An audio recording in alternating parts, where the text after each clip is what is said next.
नमस्कार, आप सबका स्वागत है। आप देख रहे हैं आपका पसंदीदा शो बिग बुलेटिन।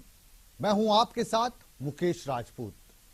आज हम बात करेंगे हरियाणा विधानसभा के आने वाले मॉनसून सत्र की। विधानसभा चुनाव के दौरान भारतीय जनता पार्टी ने यह वादा किया था कि जैसे ही वो सत्ता में आएंगे पुरानी रिवायत खत्म कर देंगे और एक नई दिशा और दशा के लिए एक नया कार्यक्रम तैयार किया जाएगा। लेकिन अफसोस कि आज भी राजनीति की रिवायत भी वही है, परंपराएं भी वही पुरानी हैं। जरा थोड़ा फ्लैशबैक में चलते हैं। भारतीय जनता पार्टी के उस वायदे को हम याद दिलाने की कोशिश करते हैं आपको, जिसमें उन्होंने कहा था कि जब वो सत्ता में आएंगे तो विधानसभा का सत्र काफी लंबा होगा। वजह कि जनता से जुड़े ज्यादा से ज्यादा जो मुद्दे हैं उनको विधायक विधानसभा पटल पर रख सके, उनके बारे में डिस्कस किया जा सके और उनकी समस्याओं का समाधान किया जा सके, हर एक विधायक को वक्त मिल सके।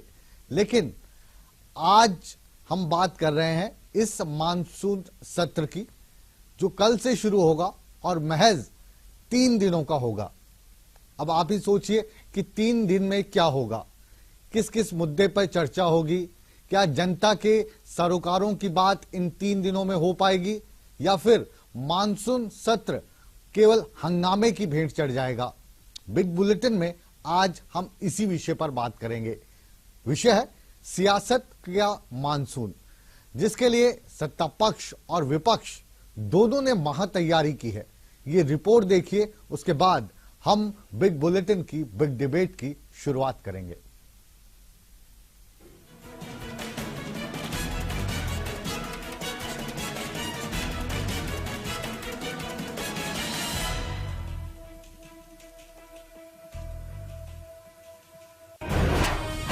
विधानसभा का मॉनसून सत्र किस मुद्दे पर घेरेगी कांग्रेस, किस मसले को छेड़ेगी इनेलो, होगी आवाम के हित की बात या हंगामे की भेंट चढ़ जाएगा सत्र। हरियाणा विधानसभा का मॉनसून सत्र शुरू हो रहा है। मॉनसून सत्र 3 दिनों तक चलेगा। सत्र के लिए सभी तैयारियां मुकम्मल कर ली गई हैं। इस सत्र में सरकार 2 से 3 विधेयक ला सकती है। माना जा रहा है कि सरकार सदन के पटल पर पंचायती राज संशोधन विधेयक और पुलिस सुधार बिल पेश कर सकती है। विपक्ष ने सरकार को घेरने की पूरी तैयारी कर ली है। प्रदेश की मुख्य विपक्षी पार्टी इनेलो पूर्व की हुड्डा सरकार में हुए सीएलयू के मुद्दे की जांच को लेकर सरकार से सवाल करेगी। इसके अलावा वो पंचायत चुनाव में संशोधन, कर्मचारियों के मुद्दे और किसानों के जमीन के मुआवजे को लेकर सरकार को घेरेगी। हम सबसे पहले सरकार से पूछेंगे यही कि आपने 2 दफा हमें खड़े होकर के आश्वासन दिया था कि हम इनके खिलाफ इंक्वायरी करेंगे, आपने क्या किया अब तक बताओ। अगर वो इस बात का सही जवाब नहीं दे पाए तो हम नहीं चलने देंगे किसी कीमत पे दोबारा उसको। मॉनसून सत्र में कांग्रेस भी सरकार को घेरने में पीछे नहीं रहेगी। कांग्रेस सदन में पंचायत चुनाव में संशोधन, गिरदावरी में घोटाले के आरोप, गन्ना किसानों की बकाया राशि, बिजली के दामों में बढ़ोतरी, गेस्ट टीचर्स और कंप्यूटर टीचर्स के मुद्दे को लेकर सरकार पर चौतरफा वार करेगी। सबसे बड़ा मुद्दा तो जो पंचायत इलेक्शंस का है, जो ऑर्डिनेंस ही सरकार लेकर के आई है, वो बिल्कुल तुगलकी आदेश है, संविधान की मर्यादाओं के खिलाफ है। और हमें तो वैसा आभास हो रहा है कि ये सरकार ने जानबूझ करके पंचायत इलेक्शन ना कराने के लिए इस तरह से आनन फानन में इन्होंने अध्यादेश जारी किया और फिर अपने ही आदमियों से हाई कोर्ट में केस डलवा दिया। विपक्ष को जवाब देने के लिए सरकार ने भी पूरा होमवर्क किया है। विधानसभा में टीम मनोहर डिफेंस करने के साथ साथ अटैक करने की भी कोशिश करेगी। मानसून सत्र को लेकर के सरकार की पूरी तरह से तैयारी है और हमने हर तरह से जो है ना सरकार की तैयारी करी हुई है। और जहां तक विपक्ष के जो मामले हैं, विपक्ष जो बातें कर रहा है, विपक्ष को अपने आप को एस्टेब्लिश करने के लिए अब कुछ उनके पास है नहीं। कुल मिलाकर मॉनसून सत्र के लिए सत्ता पक्ष और विपक्ष दोनों ने कमर कस ली है और मॉनसून सत्र हंगामेदार रहने के आसार हैं। ऐसे में सवाल ये है, कहीं मॉनसून सत्र हंगामे की भेंट न चढ़ जाए। ईटीवी न्यूज के लिए चंडीगढ़ से अनूप कुमार के साथ मनोज कुमार की रिपोर्ट।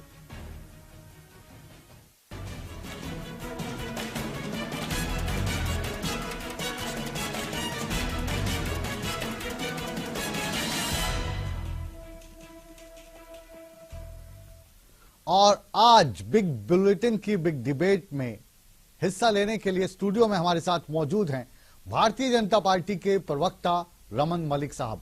मलिक साहब, बहुत बहुत स्वागत है आपका।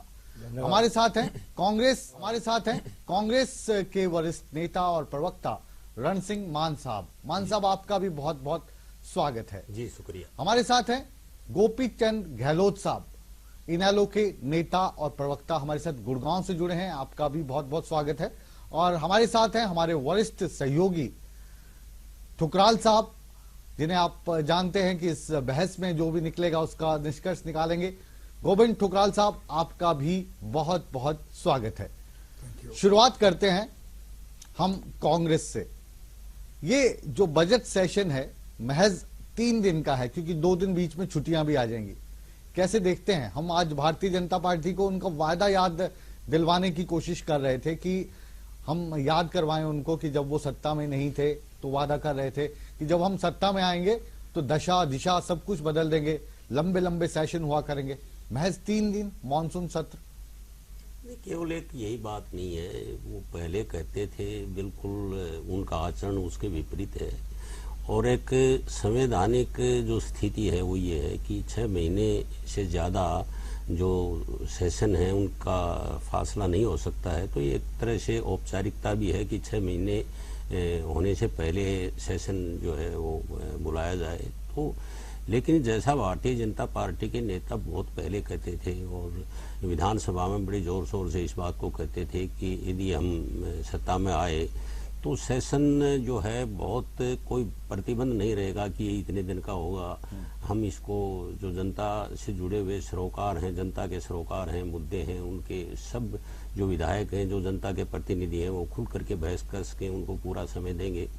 और इसकी इम्पोर्टेंस इसलिए भी है कि पहला जो अधिवेशन था वो बजट अधिवेशन था और उसमें क्योंकि सरकार को बहुत ज़्यादा समय नहीं हुआ था, तो उसकी बजाय क्योंकि अब काफ़ी समय हो गया, जो संकल्प पत्र चुनाव से पहले जारी किया था भारतीय जनता पार्टी ने, तो जो महत्वपूर्ण इश्यूज थे उसमें मुद्दे जो थे वो उसके कहीं भी सरकार नज़दीक नहीं गई। या तो उनमें इच्छा शक्ति नहीं थी उन पे अमल करने की, या उनकी जो टीम है आज जो सत्ता में है उनके पास कोई कौशल नहीं है। किसी भी मुद्दे को, चाहे वो कर्मचारियों के थे, वो उसको ठीक से हल नहीं कर पाए। चाहे वो किसी भी वर्ग की समस्याएँ थी, जो बुजुर्गों को सम्मान भत्ता मिलता था उसके ऊपर भी जो उन्होंने वादा किया उससे केवल 200 रुपये बढ़ा करके उसको वहीं रोक दिया। और जो किसानों के बारे में स्वामीनाथन आयोग की कहती थी, यार ये कहते थे कि हम इनके कोई समस्या नहीं आएगी यदि हम आए, तो आज जो सबसे ज़्यादा जो कष्ट भोगना पड़ा है इस सरकार में तो वो किसान को भोगना पड़ा है। खाद की मारामारी हुई, वो एक बात चली गई। लेकिन आज का जो समय है उसमें कपास की जो है सरकार ने, हमने कहीं नहीं देखा कि सरकार ने इस बारे में कोई गंभीर प्रयास किए हों, या कोई सरकार ने कितना हो गया कपास की खेती में जो सफ़ेद मक्खी के प्रकोप से कपास की फसल नष्ट हो गई, उसका कुछ नहीं है। जो गन्ने की बकाया हैं वो जो है आज भी पेमेंट के लिए किसानों को धरने पर बैठना पड़ रहा है।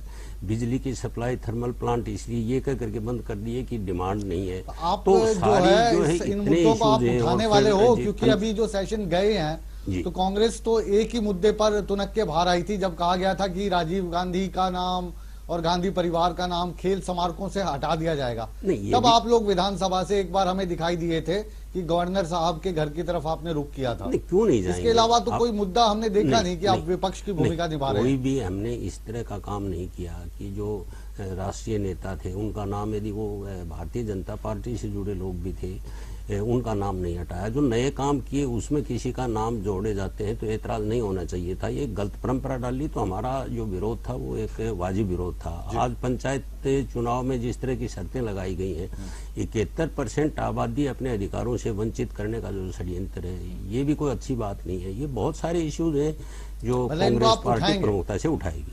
गोपीचंद गहलोत साहब के पास चलते हैं। इनेलो के प्रवक्ता हैं, गुड़गांव से हमारे साथ जुड़े हैं। ये छोटा सेशन आज हमारी बड़ी चर्चा का विषय है, कैसे देखते हैं आप?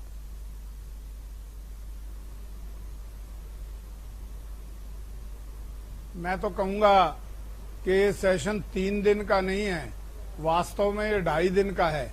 इसको हम 2.5 दिन का सेशन कहें तो ज्यादा उपयुक्त होगा, क्योंकि कल तो 2 बजे शुरू होगा और ओबेचुरी के बाद बिल्कुल 2 बजे से शुरू होगा, समय कल बचेगा, उसको हम आधा ही दिन कहें तो ज्यादा बेहतर रहेगा। उसके बाद दो दिन और बचते हैं। अब हम बातें तो लंबी लंबी करते हैं कि हम हर मामले को पटल पे पूरी तरह से डिस्कस करेंगे, सदन में गंभीरता से विचार विमर्श होगा, विपक्ष को भी पूरा मौका अपनी बात कहने का मिलेगा और हर विधायक को अपने क्षेत्र की बात रखने का, समस्या उठाने का भी पूरा मौका मिलेगा। परंतु 2.5 दिन में क्या तो सरकार अपने विधेयक ले आगे पारित करा लेगी और क्या जो है और विधायकों को या विपक्ष को आज जो ज्वलंत मुद्दे प्रदेश के सामने हैं उनको रखने का वो मिलेगा। मेरा तो सबसे पहले ये है कि जैसे हमारे भाजपा वाले मित्र पहले कहा करते थे कि हम ये जो परंपरा चली आ रही है छोटे अधिवेशन वाली, छोटे सेशन वाली, इसको समाप्त करके बड़ा सेशन करेंगे। ज्यादा बेहतर तो ये होता कि कम से कम ये 10-15 दिन का सेशन होता। गहलोत साहब, सारी चीजें ये जो सरकार है मनोहर लाल खट्टर साहब की सरकार, इसको आमतौर पर आप लोग या कांग्रेस वाले नौसिखिया सरकार मानते हैं और अधिकतर जो चौटाला साहब इनको सलाह देते हैं उन सलाह पर ये लोग काम करते हैं। इस बार क्या कोई मुद्दा है आपके पास कि आप इसको घेरने की कोशिश करेंगे? क्योंकि आरोप आप पर ये लगातार लगते हैं कि आप कहीं ना कहीं मौजूदा सरकार की बी टीम बनकर रह गए हैं, विपक्ष की भूमिका भूल चुके हैं आप। जिस अंदाज में आप कांग्रेस के समय में पेश आते थे वो अंदाज कहां गया आपका?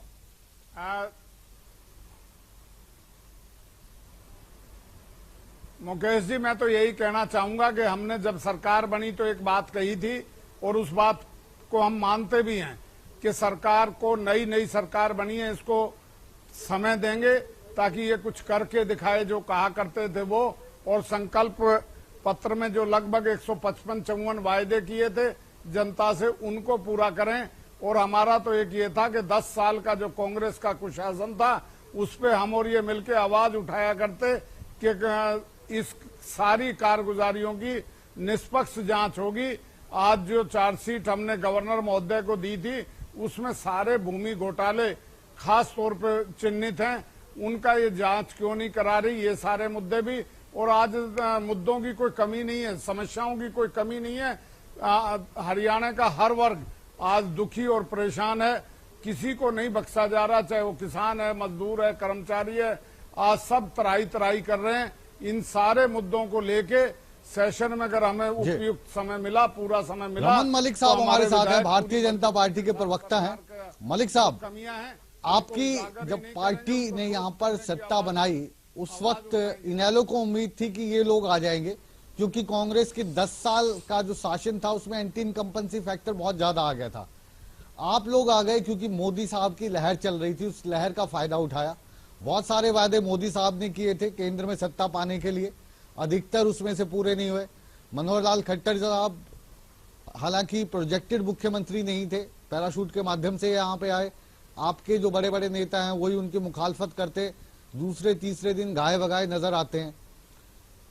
कितनी चुनौतियां हैं आपके सामने, और सत्र बिल्कुल छोटा सा, क्या सिर्फ 6 महीने की जो फॉर्मेलिटी है वो पूरी करनी थी आपको, या इस सत्र का कोई मकसद भी है?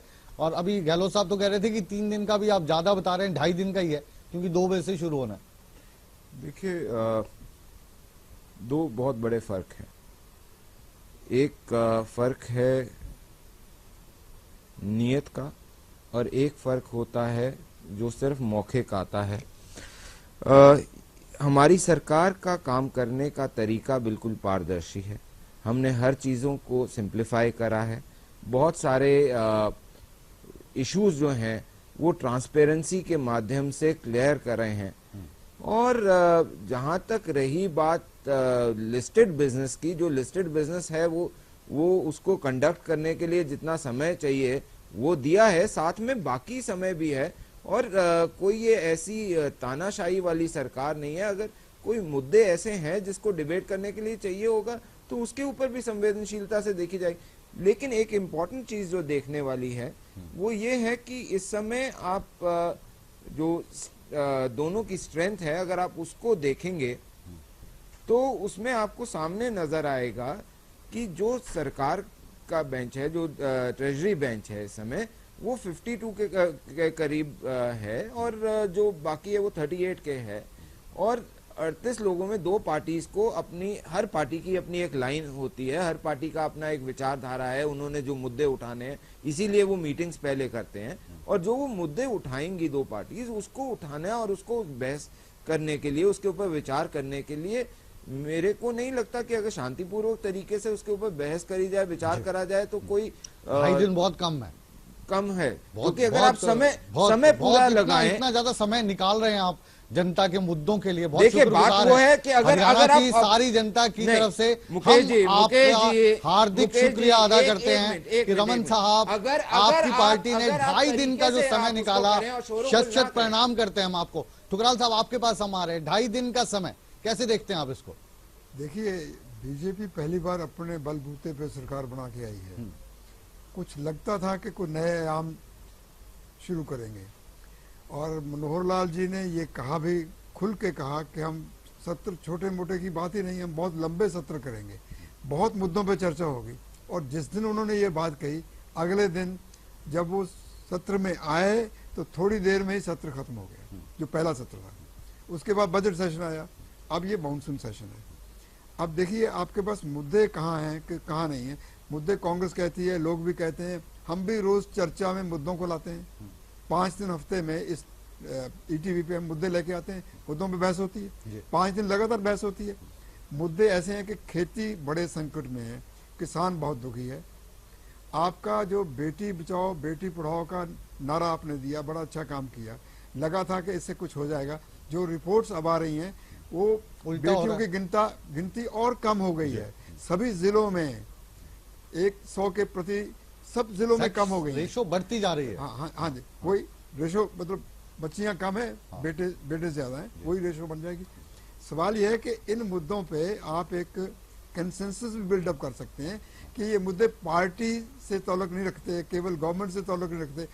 ये 90 जो विधायक हैं हमारे हैं, ये हमें रिप्रेजेंट करते हैं, सारे हरियाणा को रिप्रेजेंट करते हैं। एग्रीकल्चर पे एक बड़ी बहस हो सकती है कि हमने स्वामीनाथन की बात तो कर दी थी, हम उसको पूरा नहीं कर पा रहे। मनोहर लाल जी ने यह भी सजेस्ट किया मोदी जी को कि आप 10% हर साल करते जाइए। भी मुद्दे हैं उनसे बैकफुट पे नजर आ रही है। ठुकराल साहब आपके पास लौटूंगा, एक और पैकेज मेरे पास है, एक स्टोरी है। एक सेकंड मुझे एक सेकंड दीजिए। ये मुद्दे हैं, इन पे चर्चा एक बड़े सिविलाइज्ड तरीके से भी हो सकती है, उसमें ज्यादा आपको शोर करने की जरूरत नहीं।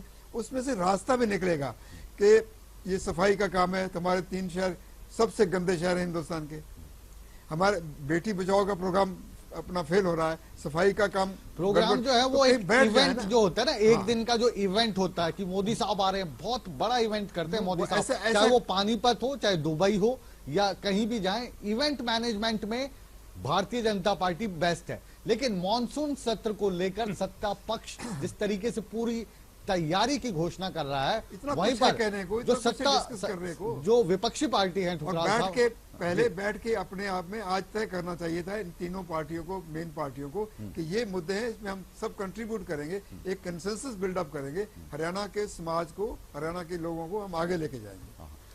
वही हम बात कर रहे थे और मेरी आपसे गुजारिश थी कि एक और हमने कुछ नेताओं से बातचीत की, उनका क्या कहना है। सत्तारूढ़ पक्ष कह रहा है कि मैं तो पूरी तरीके से तैयार हूं, वहीं विपक्ष जो है वो लंबी फेहरिस्त लेकर बैठा है। इसको भी एक बार देख लेते हैं, उसके बाद इस परिचर्चा को करने का और मजा आएगा। जी का सत्र वह कोई प्रतिस्पर्धा, कोई मैच नहीं होता। ये तो विपक्ष अपना काम करे, जो जनता से जुड़े हुए सरोकार उनके विषय हैं उनको निश्चित तौर पर उठाए, और सरकार की कोई कमियां विपक्ष को लगती है वह उठाए।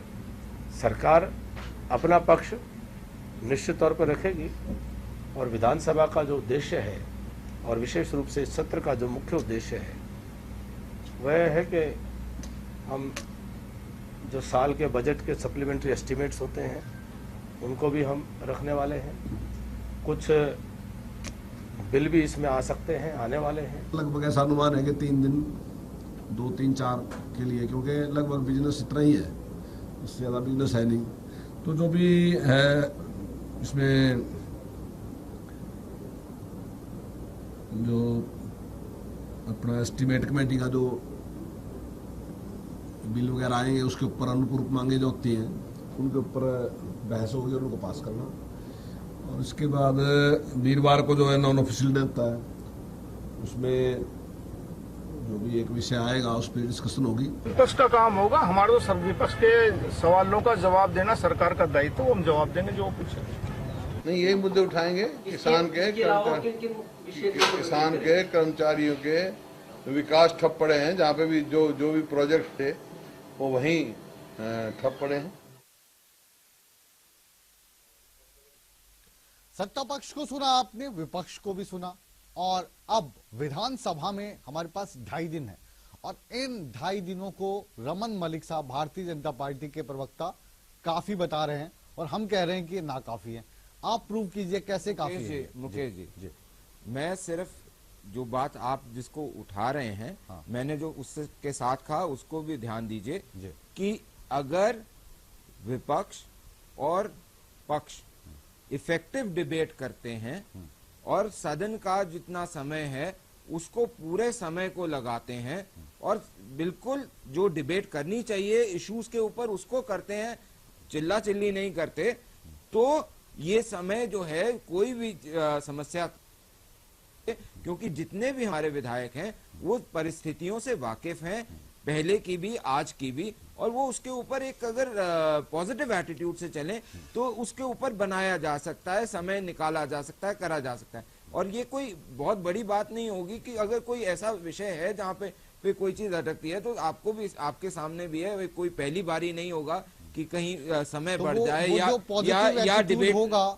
उसमें से आप मलिक साहब ये बताइए कि कौन कौन से मुद्दे हैं जो ना उठाए जाए, जिन्हें सुनकर जो मौजूदा सरकार है उसको पीड़ा पहुंच सकती है, उन मुद्दों का भी जिक्र कर दीजिए। देखिए, हमारे लिए कोई ऐसा मुद्दा नहीं है जिसको आप उठाएं और जिसका सरकार जवाब ना दे सके। सरकार पारदर्शी है, सरकार साफ गो है, सरकार के पास छुपाने को नहीं है, सरकार के पास दिखाने के लिए सब कुछ है। बताने के लिए क्या क्या? अच्छा, बताने के लिए क्या क्या आप ये बताइए। आप देखिए, हर काम हर जगह हमने आगे काम करा है। हमने कहीं पे जितने गड्ढे पुराने बढ़े पड़े हैं, अब गड्ढों का जिक्र मत कीजिए आप, 1 साल हो गया आपको। देखिए, खाइयों को गड्ढों में कन्वर्ट करना और गड्ढों को समानता करना समय लगता है, लेकिन हम कर रहे हैं। अच्छा, हमारा कोई भी काम इस तरह से नहीं है कि हम सिर्फ लेपा पोती का काम कर रहे हैं। अच्छा, जब आप लोग सत्ता में आने के लिए प्रयासरत थे, जब जगह जगह जाकर जहां पर ये बैठे थे कंप्यूटर टीचर्स और ये लैब सहायक, वहां पे जाकर जब भाषण देते थे रामविलास शर्मा जी की पहली कलम से मैं आपको पक्का कर दूंगा, तब आपको कानून का ज्ञान नहीं था।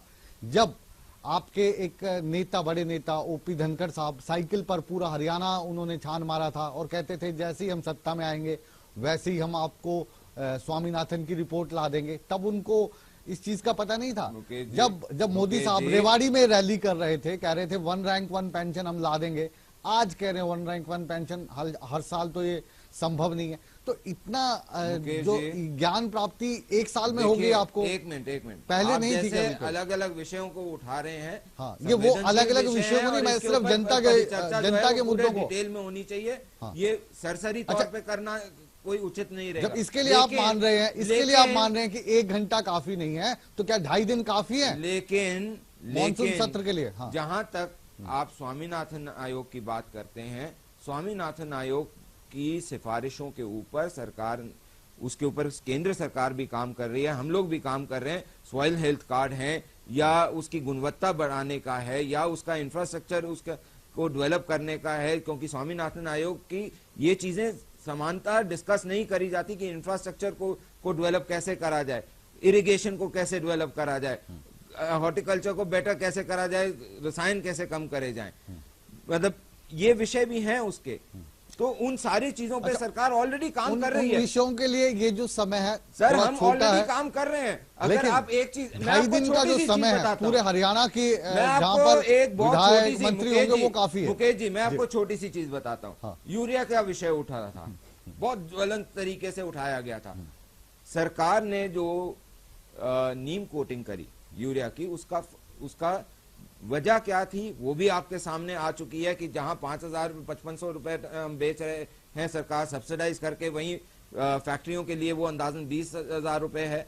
लेकिन वो ये जो सिस्टम बना हुआ था, इस सिस्टम को तोड़ने के लिए पुराने चीजों को जिस तरीके से किसान को उत्पीड़ित करा जा रहा था, उसको दबाया जाता था, उसको तोड़ने के लिए सॉल्यूशंस लाने पड़ते हैं। और ऐसे सॉल्यूशन लाने पड़ते हैं जो मेकशिफ्ट सॉल्यूशन ना हो, बल्कि एक स्थायी सॉल्यूशन है। बिल्कुल स्थायी सॉल्यूशन है, वो ला रही है। सॉल्यूशन लाने के लिए समय चाहिए और समय हमारी सरकार के पास नहीं है। यही आज बिग बुलेटिन की बिग सरकार काम कर रही है, आप नहीं कर रही का जो सत्र है दिशा में कितना सार्थक होगा, इसी विषय पर बातचीत हो रही है। कहीं मत जाइए, आप देख रहे हैं आपका फेवरेट शो बिग बुलेटिन। मिलते हैं एक छोटे से ब्रेक के बाद।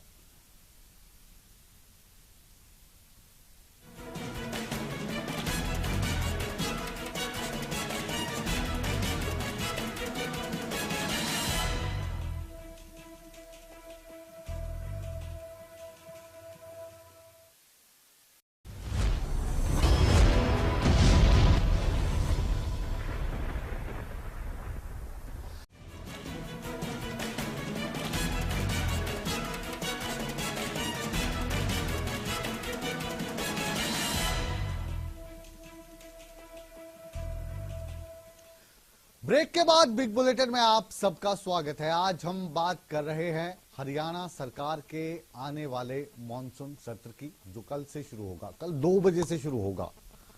और इस सत्र के दौरान 2 छुट्टियां होंगी, यानी कुल मिलाकर जो कामकाज का समय है वो 2.5 दिन है। और ये जो 2.5 दिन है ये हमें बहुत तकलीफ पहुंचा रहे हैं।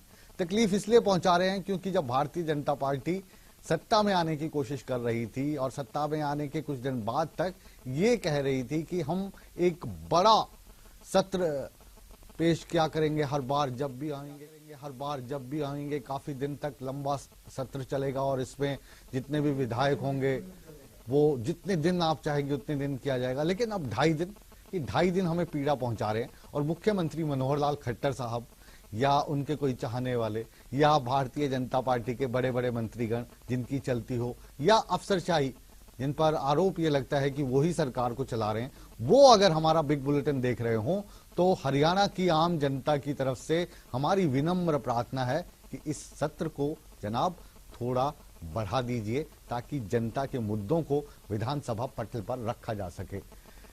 हम कांग्रेस के प्रतिनिधि के पास चलते हैं। मान साहब, आपका क्या मानना है कि 2.5 दिन काफी है इस प्रदेश की समस्याओं को सुनने के लिए, उनका हल निकालने के लिए?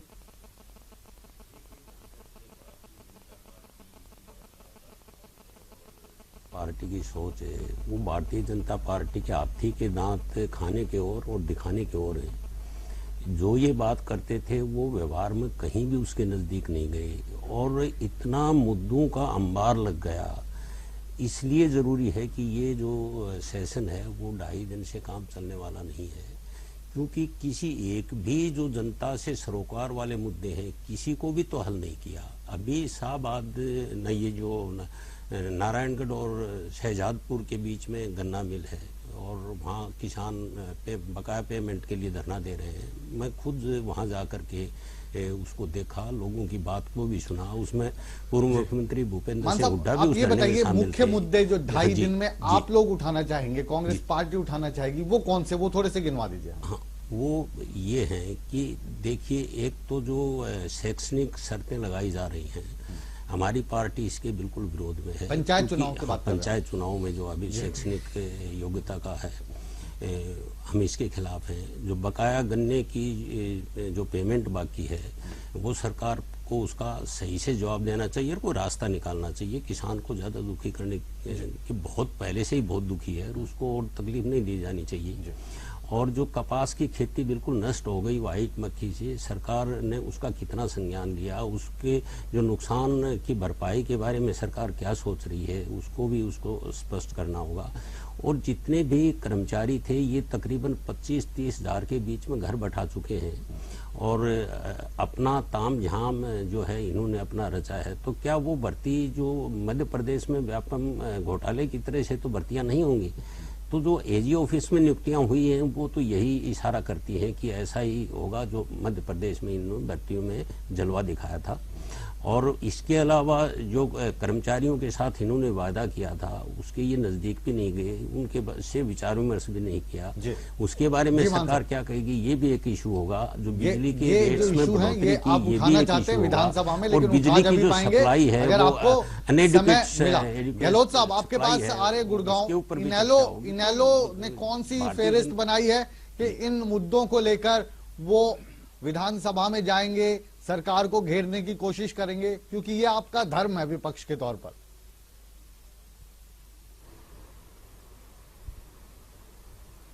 मुकेश जी, मैं तो एक ही चीज कहूंगा कि मेरे को ऐसा लगता था कि ये बहस आपके और मेरे मित्र भाजपा के प्रवक्ता के बीच में हो रही थी। वो बड़े उससे कह रहे थे मैं क्योंकि प्रिजाइडिंग ऑफिसर आपको भी पूरा समय दिया जा रहा है, भाजपा को भी पूरा समय दिया जा रहा है। सबसे पहले अगर क्या विषय आएंगे, क्या मलिक साहब से इतनी दोस्ती होती तो हम आपस में ही एक और प्रोग्राम कर लेते चक्रव्यूह के साथ। विषय मुकेश जी आएंगे क्या? चलो मुकेश जी, मेरे को ऐसा लगता है नियम कायदा कानून ये कहता है कि कल बिजनेस एडवाइजरी कमेटी की मीटिंग माननीय स्पीकर साहब बुलाएंगे। उसमें कितना समय, क्या सेशन होगा, क्या नहीं होगा, क्या विषय होंगे, सरकार अपनी रूपरेखा कार्यक्रम की जो है वो रखेगी। उसी के बाद जो है समस्या, जैसे मैंने कहा एक समस्या नहीं, समस्या अनेक हैं, उनका कितना समय मिल पाएगा, कैसे मिल पाएगा, विपक्षी नेता को कितना समय ये देंगे, बाकी एमएलएज को कितना वो देंगे, उस पे ये सारी चीजें रखी जाएंगी। आज समस्याओं की कोई दिक्कत नहीं। मेरे मित्र कह रहे थे हेलो साहब, ये बहुत ही गोल बोल सा जवाब दिया आपने। मुझे स्पेसिफिक अगर आप बताएं कि आपकी पार्टी ने किसी विषय को स्पेसिफिकली चुना है कि इस वाले मुद्दे को इस बार तो हम उठाएंगे और सरकार से जवाब मांगेंगे। बहुत सारी चिंताएं हैं आपकी, लेकिन बहुत सारी में चिंताएं दिखाई नहीं दे रही हैं जो पिछले 2 सत्र हुए उसमें। कोई स्पेसिफिक सवाल या कुछ बात जो सरकार के सामने आप रखना चाहेंगे? जितनी भी समस्या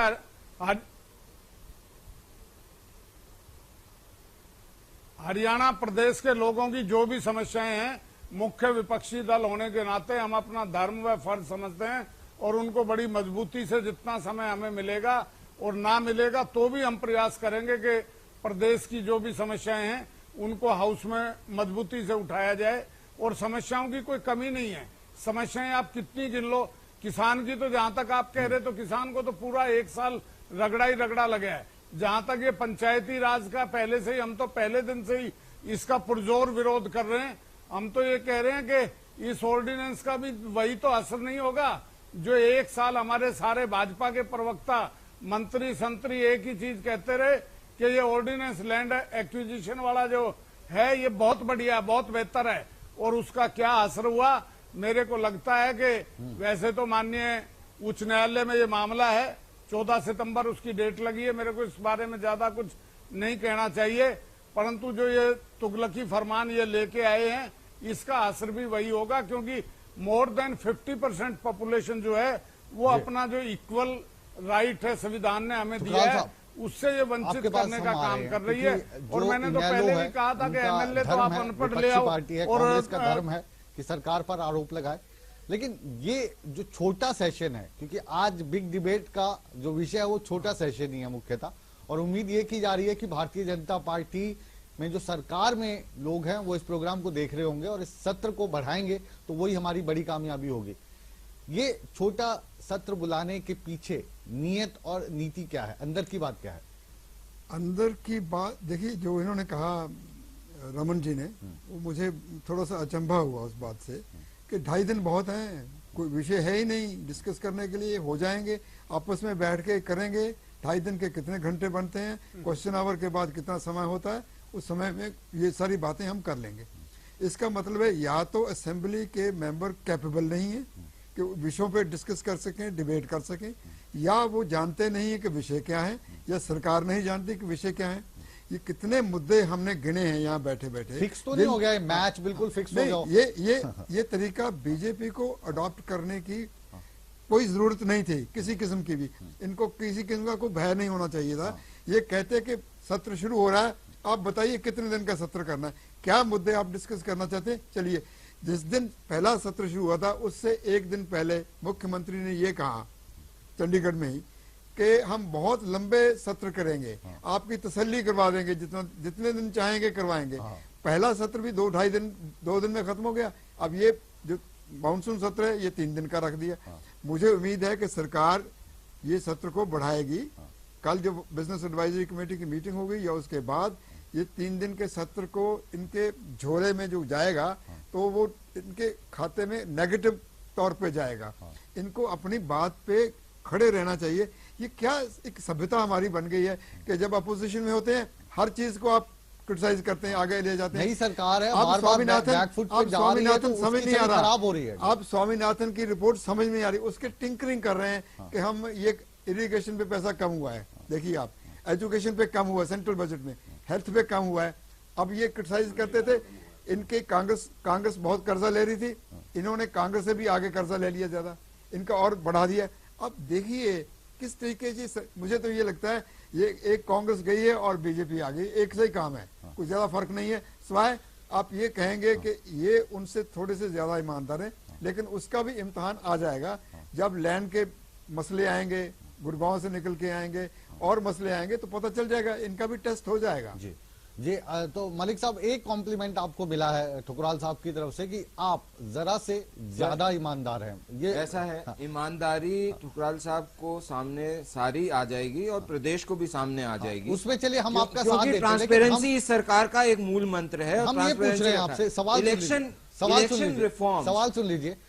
सुन लीजिए। सवाल ये है कि ये जो इतना छोटा सा पिद्दू सा सत्र बुलाने की आखिर जरूरत क्या थी? मुकेश जी, सिर्फ 6 महीने में बुलाना चाहिए इसलिए। इलेक्शन रिफॉर्म, एमएलए किस काम के लिए हैं? मतलब करने के लिए एमएलए हैं, मंत्री हैं, आपके ऊपर कोई बड़ा आज की तारीख एक बड़ा बिल है, उसको आप आज की तारीख में कोई बड़ा आरोप भी नहीं लगा कि उसका डर हो कि वो वाला उछाला जाएगा। तो इतना छोटा सत्र आखिर क्यों? कंपलसरी था। देखिए, जहाँ तक रिफॉर्म्स की बात है, इलेक्शन रिफॉर्म्स की बात है, वो एक ह्यू एंड क्राई पूरे देश की है। अगर आप आज इलेक्शन रिफॉर्म लाके ऐसे लोग लाएं जो कि सामने ट्रांसपेरेंट होने को तैयार हों, या उनके पास नॉलेज है, या वो चीजों का तर्क और नीतियों को समझने के लिए ज्यादा जागरूक हैं, तो इसमें क्या कमी है?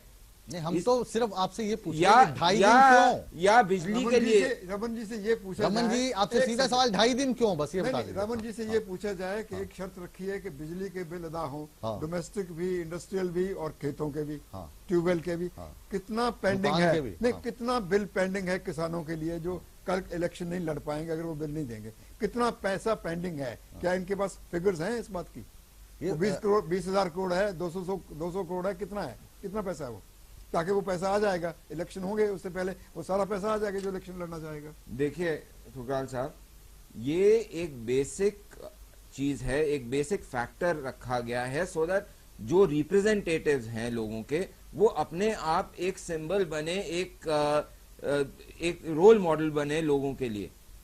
पॉइंट इतना सा होता है कि आज जो लीड कर रहा है अगर वही गलत करता है, अगर जो लीड कर रहा है वही गलत करता है, तो फिर हम यही बोलते हैं कि उसने भी ऐसा करा, क्या हो जाएगा? ये क्वालिफिकेशन एमएलए के लिए, एमपी के लिए नहीं होगी। वो भी आना चाहिए रिफॉर्म। 71% लोग वहां से शुरुआत होती है। और नहीं तो जहां रिफॉर्म आप ला सकते हो वहां क्यों नहीं? आप बिजली के लिए बात करते हो, क्या बिजली के लॉन्ग टर्म कॉन्ट्रैक्ट नहीं होते हैं? एजुकेशन के मामले में ये मलिक साहब, ये वाली जो आपकी चीज है ना, जो आपने पंचायत में सरपंचों के लिए, पंचों के लिए जो एजुकेशनल क्वालिफिकेशंस आपने तैयार किए ना, ये हमने आम आदमी से भी इसके बारे में बात की है, इंटेलेक्चुअल से भी बात की है।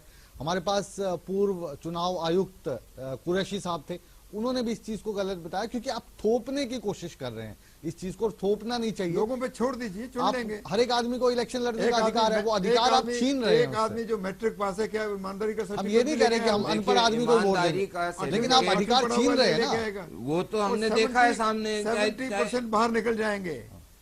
सर मेरा कहना इतना सा है कि एटलीस्ट ये तो होगा कि आज पंचायत लेवल पे जो व्यक्ति बैठा है और जो सरकार ने स्कीम बनाई है वो किसी और से सुनने समझने की बजाय अपने आप सुन पढ़ेगा, उसको समझेगा और उसके बाद इंप्लीमेंट तो कराएगा। आधी स्कीम सरकार की जनता के पास जाती नहीं है, आधी स्कीम जाती नहीं है। जो चुनाव आयोग है उन्होंने कहा सभी राजनीतिक पार्टियों से, भारतीय जनता पार्टी की बात नहीं कर रहे हैं कि आप अपराधियों को हटाइए जिनका मतलब सजा का प्रावधान 5 साल तक का है, वो नहीं हुआ। पैसे पे कंट्रोल हमने क्या क्रिमिनल उसमें नहीं डाला, क्या नहीं डाला। ये वाला भी फॉर्मूला जब सांसदों पर या विधायकों पर लगाने की बात होगी ना, तो भारतीय जनता पार्टी उसमें भी बैकफुट पे दिखाई देगी। हम कब बैकफुट पे हुए आप बताइए। एक भी इंसिडेंट हमने अभी आपको बोल रहे हैं पॉलिटिक्स में क्रिमिनलाइजेशन के ऊपर कब भाजपा ने उसका पक्ष अभी आपको बोल रहे हैं ना, रोज आपको इनेलो कांग्रेस चुनौती देती है कि आप सत्तारूढ़ पार्टी, आपको इतना यकीन है तो पंचायत चुनाव लड़िए आप कमल के निशान पर। मुकेश जी, अगर चार्जशीट में 10 साल वाला ले लें, नियम होगा उसमें चलेंगे। चार्जशीट वाला 10 साल का ले लें और लोकसभा में लागू करें,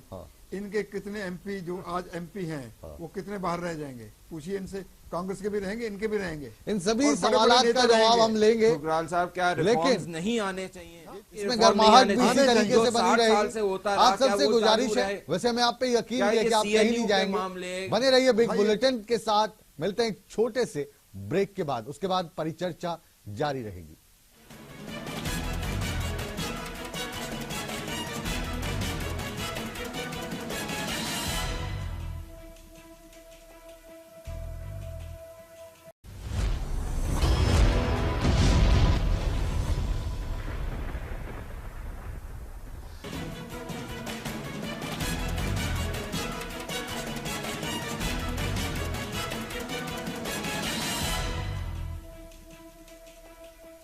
बिग बुलेटिन में ब्रेक के बाद आप सभी दर्शकों का एक बार फिर स्वागत है। बिग बुलेटिन में आज बात हो रही है हरियाणा में होने वाले मॉनसून सत्र को लेकर। विधानसभा का ये सत्र अगर हम कहें कि 2.5 दिन का ही बचा है तो गलत नहीं होगा, और ये हरियाणा की जनता के हकों की बात करने के लिए समय बहुत कम है। हमारी कोशिश आज के बिग बुलेटिन की बिग डिबेट की ये है कि अगर सरकार हमारे इस कार्यक्रम को देख रही है, हमारे इस शो को देख रही है, तो एक बार रिकंसिडर करे कि ये सत्र बहुत छोटा है और हरियाणा के जो 90 विधायक हैं, जिनमें से कुछ मंत्री बन चुके हैं, कुछ सत्तारूढ़ पार्टी में बैठे हैं, कुछ विपक्ष में हैं, उनको अपनी बात कहने का जो मौका है वो बहुत कम मिलेगा। ठुकराल साहब, आपके पास एक बार फिर से लौट रहे हैं हम। ब्रीफ में हम आपसे जानना चाहेंगे कि हरियाणा की जो सरकार है, आपने कहा कि ईमानदार छवि अभी तक तो बरकरार है, इसमें कोई डाउट नहीं है, लेकिन एक छवि और बनती जा रही है। ये जो सरकार है ये वादे तो करती है इलेक्शन में आने से पहले, लेकिन वादा करके मुकर जाती है। देखिए, जैसे एजुकेशन का मसला है, इस पे आप एक लंबी बहस कर सकते हैं। सभी 90 के 90 विधायकों से राय ले सकते हैं, उसके ऊपर कंसेंसस बना के आप उसको रिफॉर्म कर सकते हैं। इलेक्शन में रिफॉर्म भी ऐसे कर सकते हैं। अब इन्होंने इंडस्ट्रियल पॉलिसी अनाउंस की है, उसका नोटिफिकेशन नहीं हुआ अभी तक। क्यों नहीं हुआ? क्योंकि इनकी राय नहीं बन पा रही कि बैकवर्ड एरिया किसको डिक्लेयर किया जाए, किसको कंसेशन दिया जाए। पॉलिसी अनाउंस कर दी है, उसकी नोटिफिकेशन नहीं हो रहा। आप अमेरिका कनाडा का टूर कर रहे हैं, आपको उम्मीद है कि 10,000 15,000 करोड़ की निवेश आएगा, लेकिन आपके पास पॉलिसी क्या नहीं होगी, कैसे करेंगे?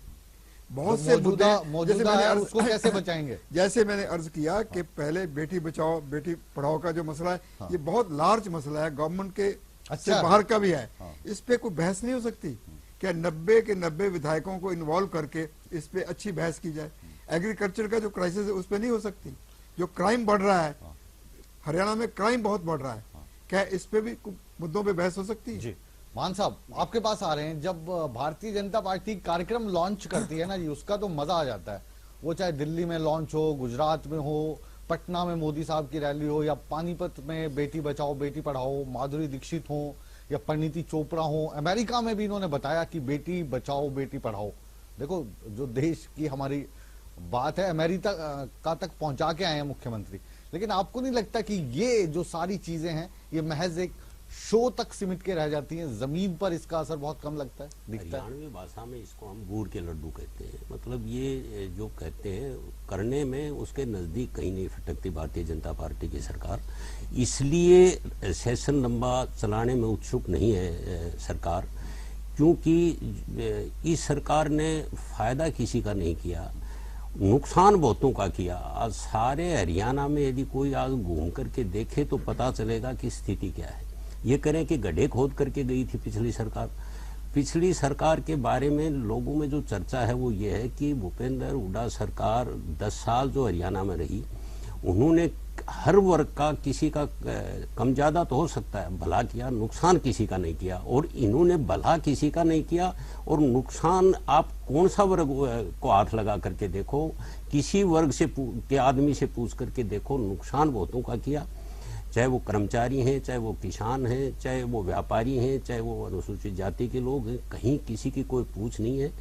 और केवल ये बहुत एक सीमित दायरे में, यानी मैं ये कहूँ कि एक सिर्फ जो निकरधारी हैं उन्हीं के इशारे पे, उन्हीं की पूछ है, उन्हीं की चलती है, उन्हीं के कहने से प्रोग्राम बनते हैं, उन्हीं के कहने से। अब ये चुनाव लगे, आपकी सरकार को। देखिए राजपूत जी, मैं मान साहब को शुक्रिया अदा करूंगा क्योंकि उन्होंने सारी बहस को और अपनी पार्टी को 1 मिनट में साफ कर दिया कि जी इन्होंने फायदा किसी का नहीं करा, फायदा सबका किया, नुकसान किसी का नहीं किया। आपने फायदा किसी का नहीं किया, नुकसान सबका किया। ये नुकसान उन सब का हुआ जो पुरानी नीतियों के अंतर्गत जिनके अपने व्यवसाय और डीलरशिप चल रही थी, उनका नुकसान जरूर हुआ मान साहब। तो जिनके एक मिनट में झगड़ा क्यों हो रहा था? जिनके दो मंत्रियों, एक मंत्री और एक विधायक में झगड़ा क्यों हो रहा? देखिए, जिनके पास ये सिस्टम था कि जो आज तक खाए पिए का सिस्टम चल रहा था, जिनकी दुकानदारियां बंद हुई हैं, उनके नुकसान जरूर हुए। बंद कर दोगे? जरूरी नहीं कि हुआ नहीं, आप सीएलयू बंद कर दोगे? सबके फायदे कराए जाएं, जैसे इनका सिस्टम था कि कैसे फायदे कराने हैं वो भी सामने आ जाएगा। इंक्वायरियां बैठी हुई हैं, नहीं भलाई का काम किया सबका, क्या सबके भले का काम किया। आपको पता ही नहीं भला क्या है, नुकसान क्या है। आपने एक मतलब ये आपको बना दिया, गुड़गांव एक इल प्लान सिटी बना दिया अपने फायदे के लिए। मेट्रो चली गई, फिर क्यों उद्घाटन करने गए थे? मेट्रो आपका क्यों उद्घाटन करने गए साहब? तो आपका था मेट्रो, अटल जी का विजन था, काम किसने शुरू किया? काम किसने शुरू करा? उद्घाटन करने वाले, उद्घाटन करने वालों की जब बोली, देखिए काम करने वाले कुछ नहीं। काम एक विजन डॉक्यूमेंट तैयार हो जाता, सिस्टम तैयार हो जाता है, वो है। लेकिन आप दोनों ही क्रेडिट आपने 2031 तक का आपने मास्टर प्लान बना के कटरा तक रेल लाइन आप लेकर के गए थे। जी, आपको दोनों को थोड़ा सा करने वाले ही काम माने जाते हैं। थोड़ा सा रोक रहे हैं मान साहब आपको और मलिक साहब आपको। गहलोत जी, ये तो दोनों आपस में ही क्रेडिट लिए जा रहे हैं। देवीलाल जी का नाम ही नहीं ले रहे हैं कोई, उन्होंने देश के लिए क्या क्या किया बताइए आप। मुकेश भाई, मैं तो एक ही चीज कहना चाहूंगा, जिस मेट्रो पे आसान होगा, इस मेट्रो में इनका क्या योगदान है? 688 करोड़ रुपए गुड़गांव के किसानों का जो था ईडीसी के रूप में जो लिया गया था, वो सारे का सारा मेट्रो में लगाया गया है। उससे ये मेट्रो आई है। इवन दिल्ली के अंदर जो 150 करोड़ रुपया दिया गया, वो गुड़गांव के किसानों की जमीन का पैसा था। ये आज डिफरेंट विद अदर्स कहने वाले हैं, से मैं बड़े अदब से पूछना चाहूंगा कि हमारे किसानों का निगम में लेके जो पैसा मेट्रो आने में जो है वो इनेलो का भी फरीदाबाद में दे दिया था, अहम रोल रहा है। ऐसा गहलोत साहब बता रहे हैं कि गुड़गांव के जो किसान हैं उनका इनेलो के साथ बड़ा गहरा रिश्ता है। कब लेंगे साहब आपके पास हमारे गहलोत साहब गुड़गांव के लिए?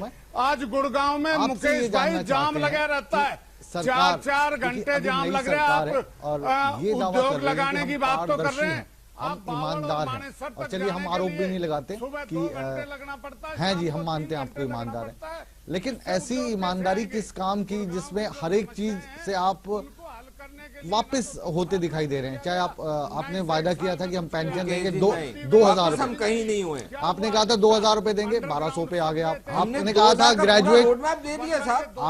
ग्रेजुएट्स को हम बेरोजगारी भत्ता देंगे, बताइए किसको दिया आपने? सर उसकी सिस्टम भी वर्कआउट हो रहा है, ये एक बड़ी योजना है। वो सिस्टम जो वर्कआउट हो रहा है ना वो दिख रहा है। अमित शाह कह रहे हैं कि जो अच्छे दिनों की हम बात कर रहे थे वो 25 साल बाद आएंगे, तो हम 25 साल तक वेट करें आपका। आपने वोट मांगने से पहले क्यों नहीं कहा 25 साल के बाद आएंगे? ये तो 5 साल है, इनिशियल है, इसमें तो योजनाएं बनाएंगे। सिर्फ 150 पॉइंट का जो मैनिफेस्टो उन्होंने जारी किया, उसको मुझे लगता है कि इधर उधर से उठा के लिख दिया कि चलो ये भी उनको दे दो, उनके लिए ये कर दो। 6,000 रुपए मिलेगा ग्रेजुएट्स को, 9,000 मिलेगा पोस्ट ग्रेजुएट्स को, उसका कोई जिक्र नहीं है। 9 रुपए नहीं मिल रहे ना, उसका कोई जिक्र नहीं है। ये कहीं नहीं लिखा कि हम 1200 देंगे, फिर 1400 देंगे, फिर 1600, और कब वो लिखा है 2,000 रुपए देंगे। 1,000 है 2,000 कर देंगे। कांग्रेस ने जो किया, कांग्रेस उसका भुगत रही है। वो पार्टी कमजोर पड़ के पीछे लोगों ने धकेल दिया, आपको उन्होंने सत्ता दे दी। हमें तो सत्ता इसलिए दी कांग्रेस से, इसलिए तो आपको वोट दिया। सत्ता इसलिए दी कि आपके ये वादे बहुत अच्छे हैं, ये काम आप करेंगे। उसमें कभी नहीं लिखा हुआ कि उसमें 50% लिखा है स्वामीनाथन पे। अब सेंट्रल गवर्नमेंट ने सुप्रीम कोर्ट में अपना एफिडेविट दाखिल करके ये कह दिया कि हम ये नहीं कर सकते। ये हरियाणा वाले जो मर्जी कहते रहे। परसों प्रकाश सिंह बादल प्रधानमंत्री से मिलके आए, उन्होंने भी स्वामीनाथन का जिक्र किया, कहा कि इनको इसको लागू करिए। लेकिन सवाल यह है कि एग्रीकल्चर जो क्राइसिस है इसको बहस में तो लाइए, 90 आदमी पार्टिसिपेट तो करें, आके बताएं कि खेती का क्राइसिस क्या है, किसान किस चीज से दुखी हैं। ये जाटों का मसला आ गया, जाट और गैर जाट का मसला आ गया। सभी पार्टियां बटी हुई हैं, मैं इनकी बात नहीं कर रहा, सभी पार्टियां बटी हुई हैं। जहां तक खेती का बात है, क्या हमने कभी इस चीज पे डिबेट करी कि जो मैं चाहता हूँ डिबेट करिए 1.6 क्या जो फर्क है डिपेंडेंस का उस लिमिटेड लैंड पे, क्योंकि देश के अंदर एक लैंड लिमिटेड है, वो आप स्ट्रेच नहीं कर सकते। तो आप उसकी, या तो उसके पास सॉल्व करने का सिर्फ एक तरीका है कि एक प्रोडक्टिविटी बढ़ाना और दूसरा उस पर निर्भरता कम करना। 54% जमीन पानी के बिना है, सिर्फ आपके मानसून पे डिपेंड करती है। तो उसके लिए क्या चाहिए? देखिए इरिगेशन सिस्टम चाहिए। इरिगेशन सिस्टम में क्या नया कर रहे हैं आप? हम आपसे ये 15,000 सारे देश के लिए 15,000 करोड़ रुपया। आपकी सरकार है ना जी, ये आई थी वायदों के रथ पे चढ़कर, और जो वायदे हैं वो पूरे नहीं हो रहे हैं। कांग्रेस की हम अच्छाई क्यों करें? कांग्रेस को तो हमने नकार दिया ना, केंद्र से नकार दिया, 44 रह गए। भारतीय यहाँ पे जो हरियाणा में सत्तारूढ़ पार्टी थी, अब मुख्य विपक्षी पार्टी भी नहीं रही, तो उसको छोड़ दीजिए। उसके गड्ढे भरने का बार बार बोल के आप अपने वायदों से मुकरने वाली बात कर रहे हैं। एक विजन डॉक्यूमेंट के तरीके से, एक विजन के तहत, 1952 से चले आ रहे हैं। एक मिनट सर, एक विजन के तहत लाल किले से संबोधन करते हैं और अगले साल आके रिपोर्ट कार्ड देते हैं कि मैंने यहाँ तक ये काम करा है। ये आज तक नहीं हुआ। अकाउंटेबिलिटी आ रही है और यहाँ पे विजन जो है ना, विजन जी इसमें एक दिखाई देता है मलिक साहब, क्योंकि आप सोशल मीडिया को हैंडल करते रहे हैं भारतीय जनता पार्टी के राष्ट्रीय स्तर पर, उसमें महारत थी आपको हासिल। सोशल मीडिया में आप कांग्रेस से बहुत अच्छे थे, लोगों का आपने जो मानसिक स्तर था उसको जानते हुए वो चीजें डाली जो बेरोजगार आदमी चाहता था कि भारतीय जनता पार्टी आएगी तो मुझे रोजगार मिल जाएगा, नहीं तो बेरोजगारी भत्ता मिल जाएगा। अब जो आपका विजन है उसमें एक चीज में आप एक्सपर्ट हैं, आप शो बहुत अच्छा करते हैं, शो बहुत अच्छा करते हैं। आपकी जेब से मैं पैसा निकाल के आपको बोलूं कि कहीं पे इन्वेस्ट करो, आपको कन्विंस करने के लिए समय लगेगा। आप इंडस्ट्री तब डालेंगे, उसके बाद ग्रोथ आएगी। हम आपको कह रहे हैं कि आप शो बहुत अच्छा करते हैं। साल में जितना कमिटमेंट ले आए हैं पैसा लगने का हिंदुस्तान के अंदर, प्रदेश के अंदर चीजों का हो रहा है, उतना आज तक कभी नहीं हुआ था। चलिए बहरहाल जो आज की बिग बुलेटिन की बिग डिबेट थी, इसका विषय था मानसून। हरियाणा विधानसभा का ये मात्र 2.5 दिन है, क्योंकि कल 2 बजे से शुरू होगा और इसके खत्म होने के बीच में 2 छुट्टियां आ जाएंगी, तो 2.5 दिन बचते हैं। हमारी एक बार फिर मुख्यमंत्री मनोहर लाल खट्टर साहब से और हरियाणा सरकार में जो भी लोग हैं, विधानसभा स्पीकर साहब से, उनसे गुजारिश है कि विधानसभा का ये सत्र थोड़ा बढ़ाया जाए, ताकि हरियाणा की जो आवाम है उसकी आवाज विधायक सदन में उठा सके, उनको मौका मिल सके। ये विनम्र प्रार्थना है और उम्मीद है कि इस प्रार्थना को सुनकर आप इस पर कोई कार्रवाई करेंगे, ताकि हरियाणा की जो जनता है उसको लाभ होगा, क्योंकि उसके नुमाइंदे आपके सामने उनकी समस्याएं रख पाएंगे। अब ये बढ़ेगा या नहीं, ये तो सरकार का फैसला है। बहरहाल बिग बुलेटिन में आज की बहस को हम यहीं पर विराम देते हैं। कल एक नए मुद्दे के साथ हम फिर हाजिर होंगे। आप कहीं मत जाइए, बने रहिए ईटीवी हरियाणा हिमाचल प्रदेश के साथ। खबरों का सिलसिला बदस्तूर जारी है।